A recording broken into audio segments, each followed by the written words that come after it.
Online ફ્રોડનો ભોગ બનનારાઓ માટે RBI એક મોટો નિર્ણય કર્યો છે. જો ભૂલ તમારી હશે તો પણ મળશે 25,000 રૂપિયા સુધીનું વળતર.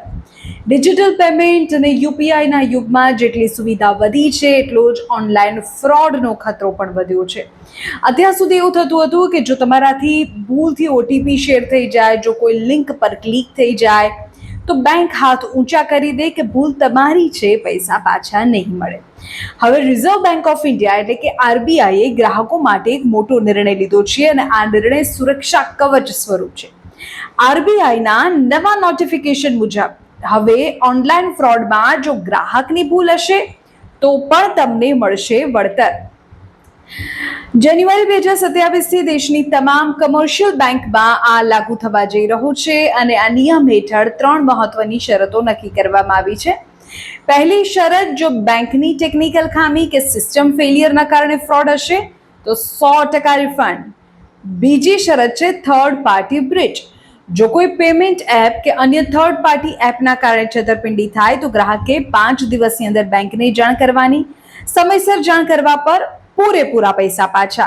અને ત્રીજી શરત, જો ગ્રાહકની બેદરકારીથી જેમ કે ફિશિંગ લિંક કે ઓટીપી શેર થવાથી ફ્રોડ થયું હશે તો પણ હવે ખાતું ખાલી નહીં થાય. બેંક નુકસાનના 85% અથવા વધુમાં વધુ 25,000 સુધીનું વળતર આપશે.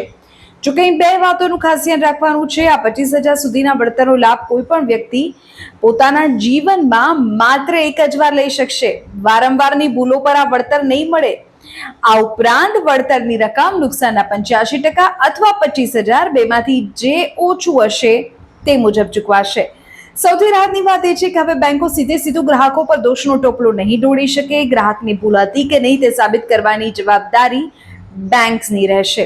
આરબીઆઈનો આ નિર્ણય સામાન્ય ખાતાધારકો માટે મોટો બદલાવ લાવશે, જે ડિજિટલ બેન્કિંગમાં લોકોનો ભરોસો વધુ મજબૂત કરશે, ડિજિટલ ટ્રાન્ઝેક્શનનો ભરોસો મજબૂત કરશે. પણ એક વાત અહીં શીખવા જેવી છે કે વારંવાર ભૂલ નથી કરવાની. આપણી એક વખતની ભૂલ પર આરબીઆઈ આપણને આ સુવિધા આપશે, બાકી એ પછી તો તમારે ચૂકવવા જ પડશે. એટલે થોડું સાવધાન રહો, પણ ડિજિટલ ટ્રાન્ઝેક્શન પણ કરો.